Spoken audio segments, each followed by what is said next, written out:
Hello and welcome again to the Bench Report, where we discuss recent debates and briefings from the benches of the UK Parliament. A new topic every episode. You're listening to Amy and Ivan.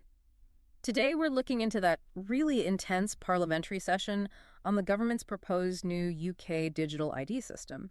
It's being pitched as a modern necessity, but honestly, it's stirred up a massive debate about state power, security, and whether it's truly voluntary. That's right. The Secretary of State, Liz Kendall, really championed it.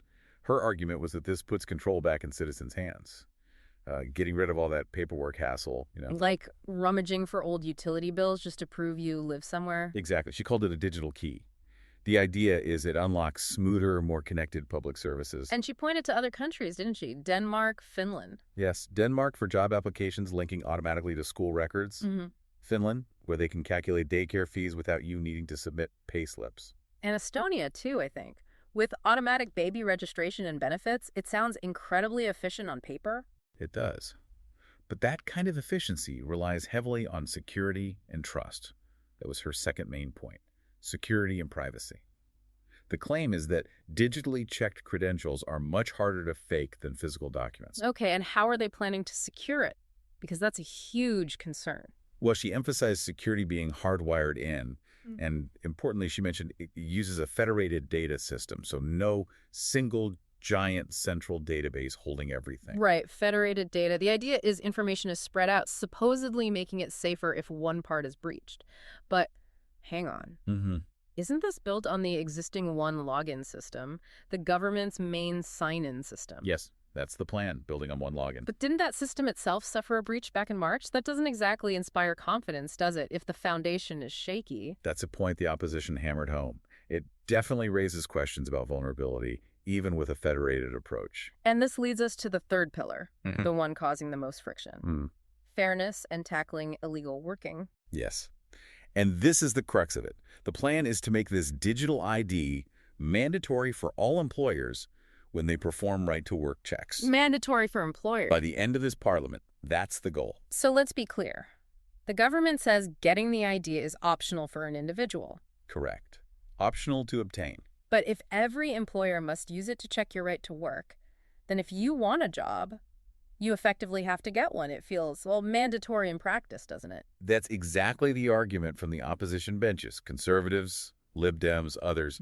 They label the whole thing a cynical mess. Strong words. They argue it fundamentally shifts the power balance between the citizen and the state.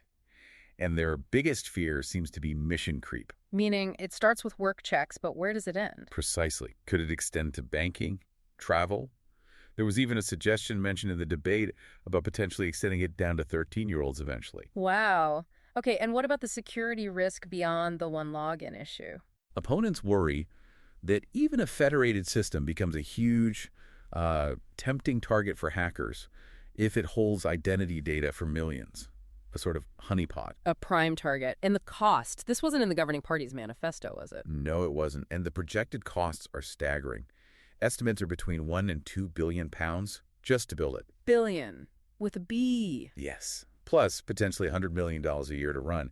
Yet, when asked directly in Parliament for a cost estimate, Let me guess. No figure was given. the Secretary of State declined, saying the final cost depends on the design and build after the consultation. That lack of transparency on such a huge project is, understandably, a major point of contention. So, were there any reassurances given on the civil liberties front? There were. Explicit confirmation was given that the system will not be used to track your location, your spending habits, or what you do on social media.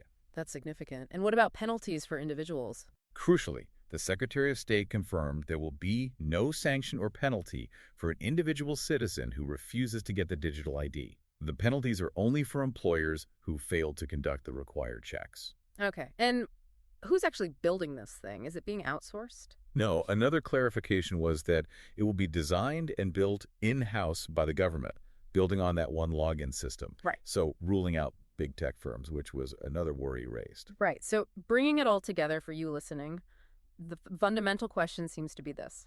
Is this digital ID system a necessary step into the modern age? Something that will genuinely make interacting with the state easier and reduce fraud, like we see elsewhere? Or does making it essential for employment fundamentally alter the relationship between you and the state here in the UK, creating a de facto national ID card regardless of the safeguards promised. That's the tension at the heart of it. Definitely something to consider.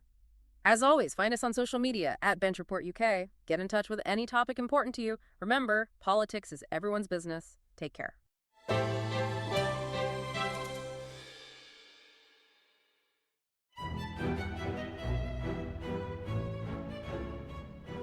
Hello there, this is Tom, the producer of The Bench Report. Listener suggestions are vital to my mission of making politics more accessible and accountable.